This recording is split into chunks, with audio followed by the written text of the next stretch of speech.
everybody, and welcome to Taking Control, the ADHD podcast on rashpixel.fm. I'm Pete Wright, and I'm here with Nikki Kinzer. Hello, Pete Wright. Hello, everyone. Welcome to the show. Welcome to the show. I'm so relaxed right now. I've got the feet up, kicking back. Oh, I'm so not.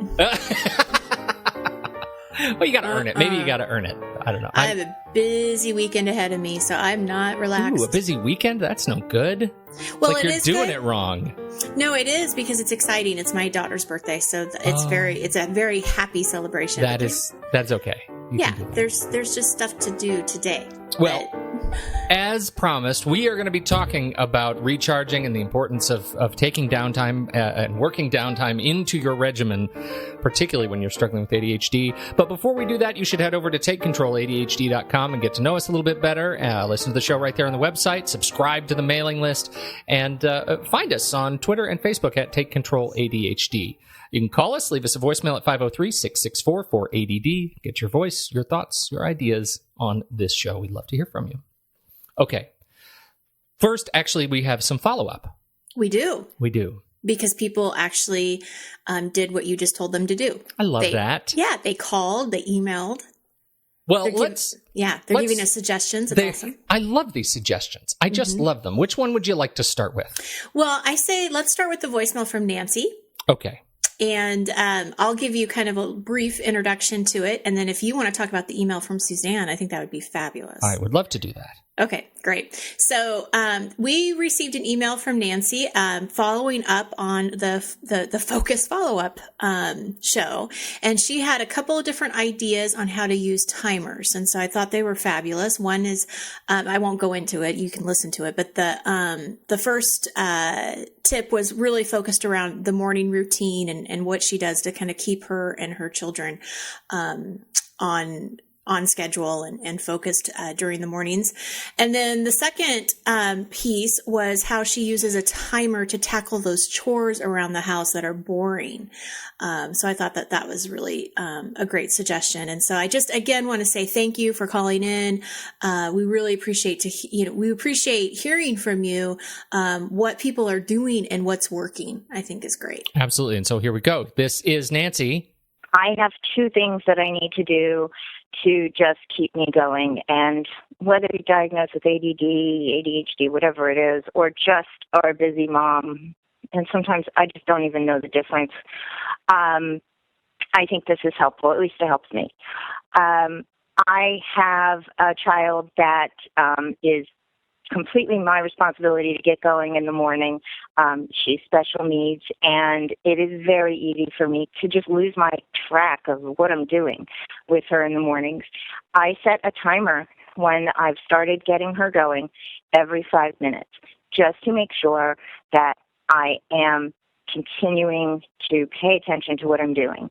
I start getting her ready, and it is a 5-minute timer goes, and once that timer goes off, I look at it, I can see that, oh, geez, it's 20 of, and the bus is going to be here, and it just helps me to stay focused on what I'm doing. I don't really know why, but it helps a lot, and I stay aware of the time that way. The other thing that I use my iPhone for is when I've got a completely overwhelming mess, either a disastrous kitchen or a pile of laundry that I just really don't feel like getting to. I take a picture of it. I set the timer for 5 minutes, and I go at it, just really working my way through it. And in 5 minutes, I take another picture of it. And it's just sort of silly but fun when I'm done to see exactly how long it took me to go through everything and to actually see my progress as I went. And honestly, it's really only 2 or 3 different pictures that I've taken, because these messes never really take that long once you actually do it. But it also motivates me to do it again, because it's kind of a little game I play, to actually see almost the as I go along, what I've actually done. sometimes life is boring, and it just kind of keeps me entertained along the way. Thanks for your podcast. I enjoy it a lot, and hope you guys are having a good day. I love playing the game with the timers. I know, it's right. It's cool. And the pictures, I think, are a fabulous idea. Yeah, it's a fabulous idea. Great way to track your progress. So, yeah, I think that's a really great tip. Yes, well done, Nancy. I hope that helps others who are in that same situation. Thank you so much for sharing that with the community. We have this digital feedback from Suzanne, where she is talking about managing emails from stores. And her idea here is to get the best of both worlds. You can keep an unclogged inbox and access coupons and sales on demand. She writes, in Gmail, you have the ability to filter emails. The filter is a powerful tool that many people aren't aware of that allows you to control how many emails or how emails behave when they come into your inbox. To find the filter menu, open the email from a store you subscribe to, click the More button in the top menu, and then click Filter Messages like these. In the first screen, you can specify the email sender, which should automatically populate. For example, filter all emails from sales@store.com. Then click the Create Filter with this search link at the bottom. In the second screen, check the box that says Mark as Read. This will make all emails that arrive in your inbox from sales@store.com automatically appear as read or unbolded. There are additional options available in this screen, such as applying a label, which allows you to further customize and manage your emails if you wish. Then, the important step is to filter your inbox so that only the unread emails show at the top of your inbox. To do this, hover your cursor over the word inbox and click the down arrow that appears next to it. Select unread first, and you will see that all of your unread bold emails pop up to the top of your inbox. The read emails are still there. They're just below and out of the way. Net result, you can remain subscribed to as many store, coupon, or sale emails as you want, but when they come to your inbox, they're automatically marked as read and will not appear in the unread emails at the top of your inbox. Then, when you're in a store, you simply use the Gmail search feature to search for emails from that store, and you have access to all the latest coupons and details.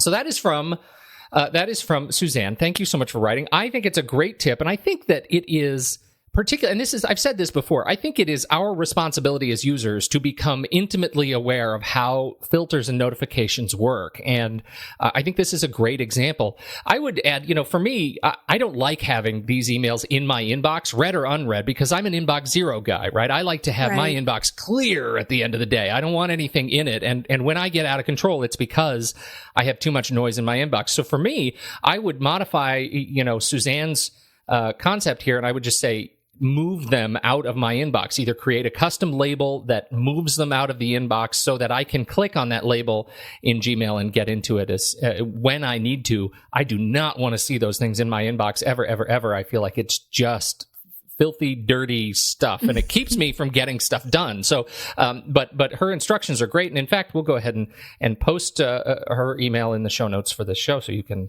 read what we just read. So it's a great concept. Absolutely. So.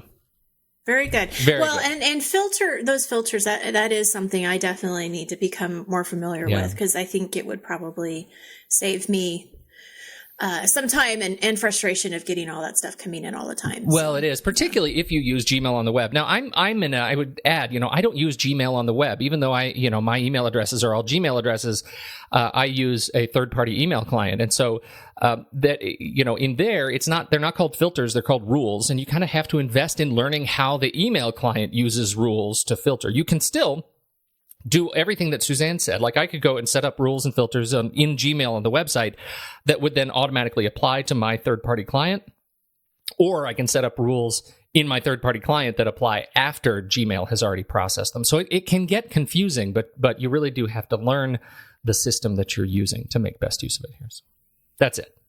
Awesome. Great follow-up. Thank you to Nancy and Suzanne for reaching out.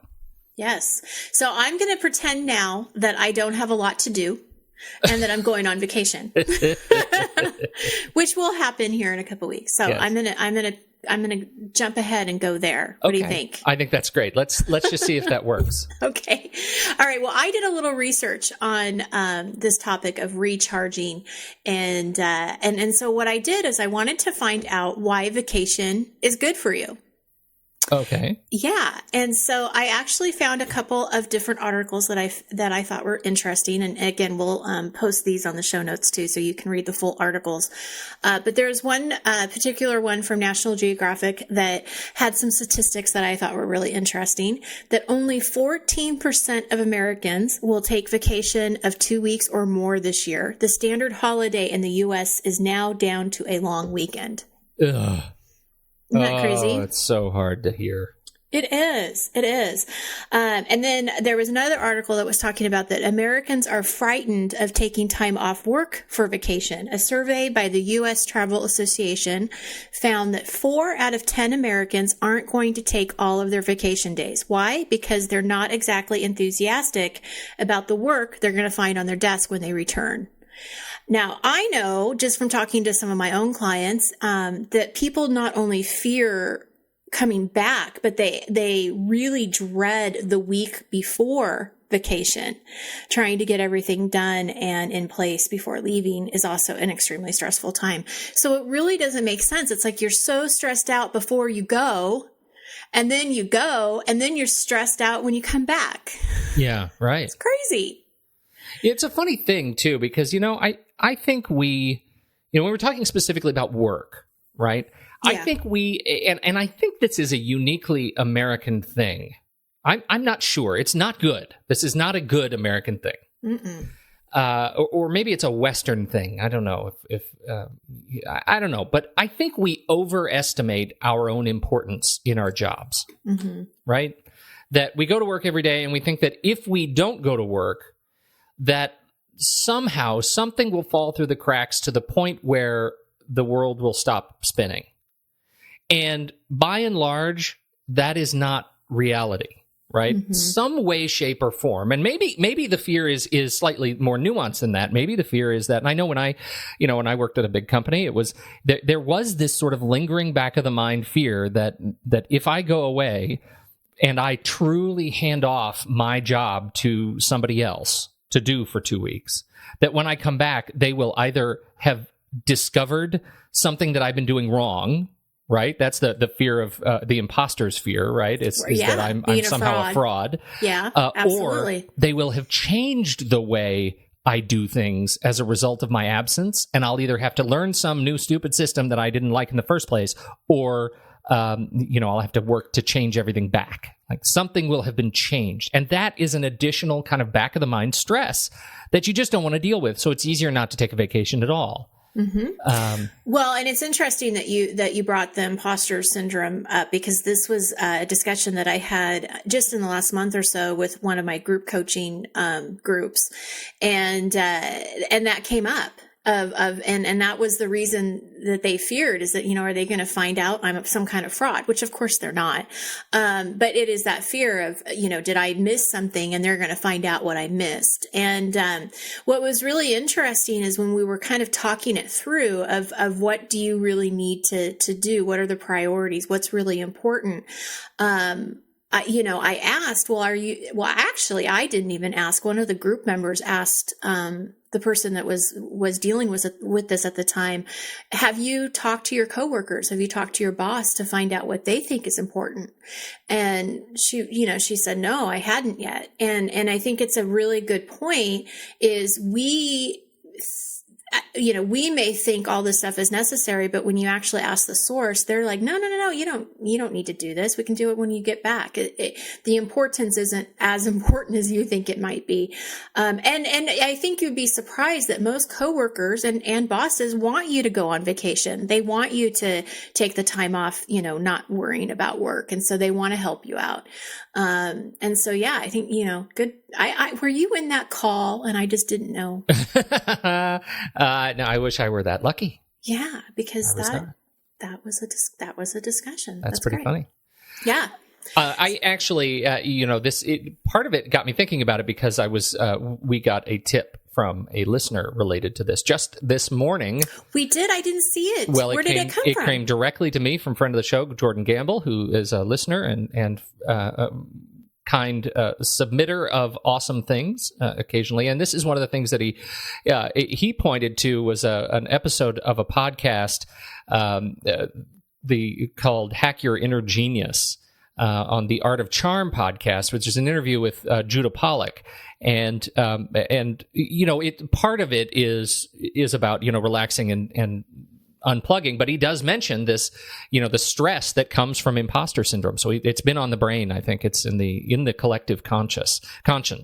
And I will post this episode. I haven't listened to the whole thing. Again, he just sent it this morning, so I've gotten through about half of it, but it is a fascinating conversation. It's a lot of it is about sort of human performance, but I think this is, it applies directly to there. And actually Jordan has some other, another couple of tips, which I'll talk about in a minute. So. Great. Yeah, I will let you finish your thought. Well, I don't know. I don't know if I have another thought. Oh, that was it. I totally derailed it. And now we're moving on. Yeah. Right. What was also interesting in some of the research that I found is how good vacation really is for you. And it's really contrary to what people believe, that when you go on vacation, when you are able to recharge, you come back more productive, more focused, more creative. And I think we tend to kind of downplay that. Like, we don't see the actual benefits. And I know for myself, when I take vacation, it reconnects me to the people, that I love and the people that I'm not only vacationing with, but it kind of takes you outside of just your career, your day-to-day duties. And, I think that that's important to have that balance of, yes, this is my day-to-day living, but it's also exciting and fun to live outside of that, right? And have memories and moments that don't have anything to do with your work. Oh, that is so huge. And this is something, and I file this under, please let my life serve as a warning for others. Every year I do the Chautauqua thing. And Chautauqua is a wonderful place. It is a great place for vacationing. It's also a great place for learning and reflection. And they offer classes every day, and I usually teach every year out there. So I go on this vacation ostensibly to vacate, to relax and recharge. And then I spend 2 weeks teaching. Which is, as much fun as it is, and as much as I like teaching, and I like teaching these short sprint classes, it's also work. And I have never actually, it's been years since I've gone to Chautauqua to actually work, or to actually take a vacation, or to connect my brain to something else that is not related to the day-to-day work that I do, as you're saying. And so this year I'm making a pact. I'm not teaching a class this year when I go. I'm actually, the first class I take on Monday morning, I'm taking a 3-hour class on culinary knife techniques. Wow. Okay, right? I'm cool. going to learn how to cut stuff like a sushi master chef. Oh, we should get a video of you and post it, like, chopping onions as fast as you can. I will do exactly that. You may get little pieces of finger in your sauteed onions, but it will be there.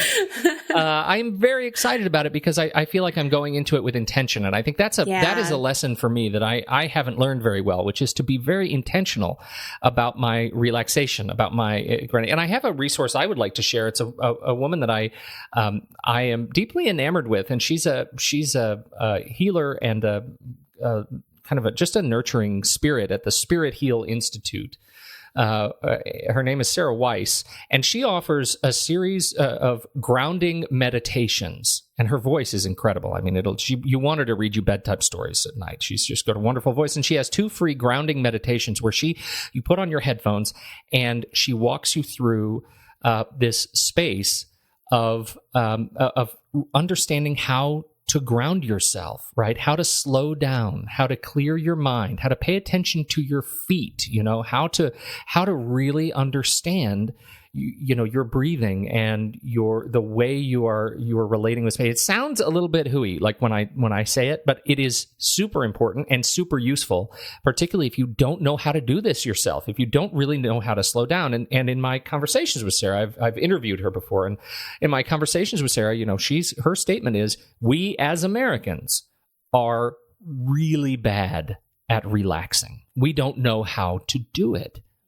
And particularly if you're struggling with ADHD, I think that is an even bigger problem. And that's my question for you. So I'll put the link to Spirit Heal Institute for her guided meditations from Sarah Weiss in the show notes.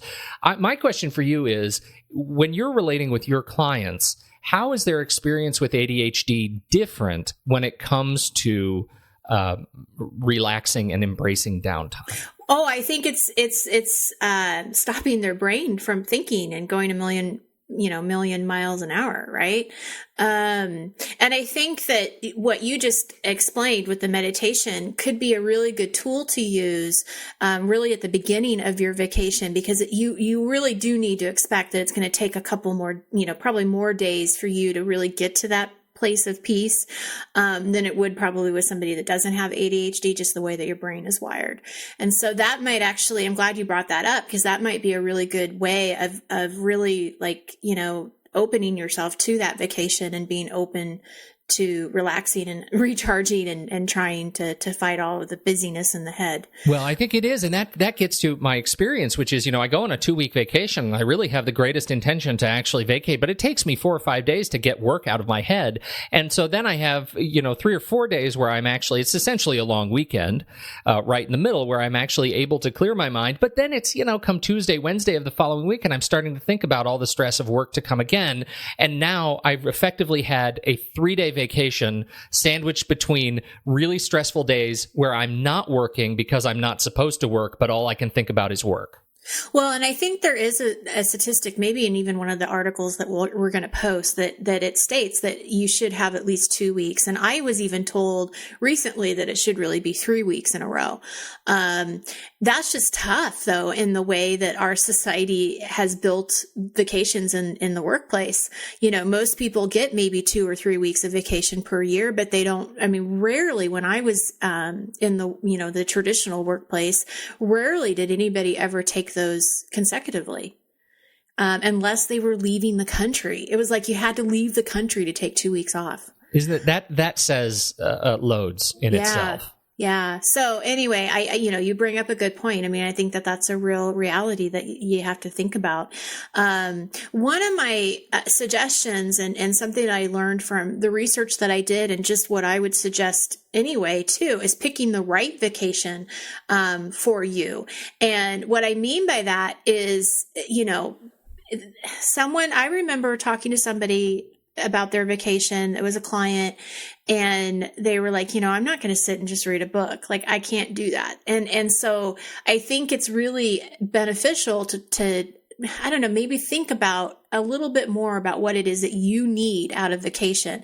And I think having that balance of structured time and unstructured time would probably be ideal. If you want to be busy, check out what the tourist attractions are, and do a little bit of planning and thought process of this is kind of how you would want to lay out the week. But with, again, some flexibility so that you can have some unstructured downtime. But I just think it's that insight of what is it that I really want to do? Where do I want to go? What do I want to see? Because as we know, ADHD can focus on the things you want, the things that stimulate you, the things that are exciting. And so, really thinking about that. If museums aren't your thing, then, don't be going to Washington, D.C. for vacation.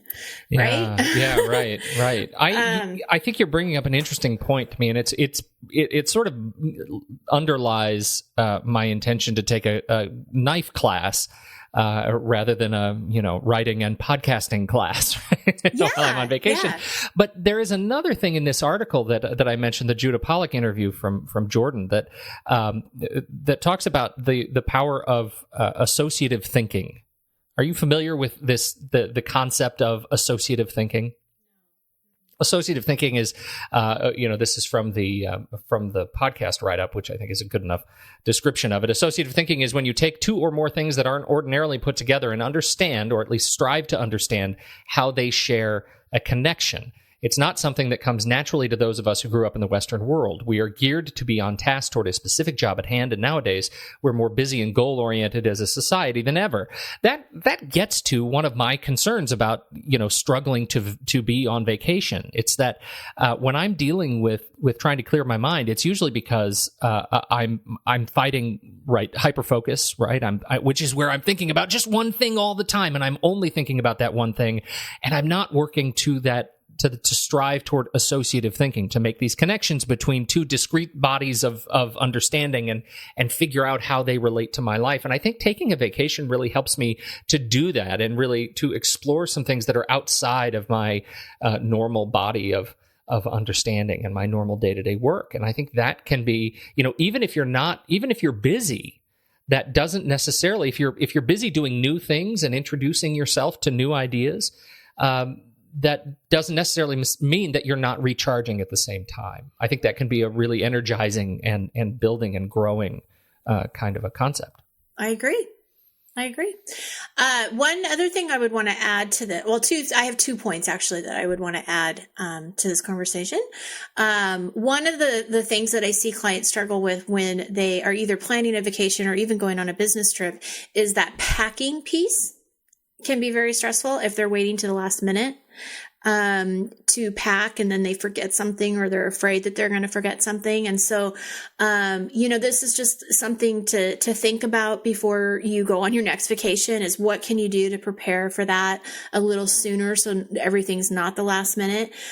We have a vacation checklist in our downloads that I would encourage people to check out as a template, just to get you started. But one of the things that I suggest to clients is to have sort of that ongoing checklist that you can, delete and add and work with. It's a working checklist as you go on vacation. It's like that camping checklist that I was talking about a few weeks ago. I go back to that and I change it as needed. But one of the things that I'll do with going on vacation is I'll highlight the things when I pack them. So when things are packed, it gets highlighted so that it's out of my head. I don't have to think about it anymore. Kind of frees up that space and builds trust into this strategy, this checklist that I've used. And then just double check and make sure, okay, everything's highlighted. And if something's not highlighted, then, do I really need it? Maybe I take it off the list altogether, whatever.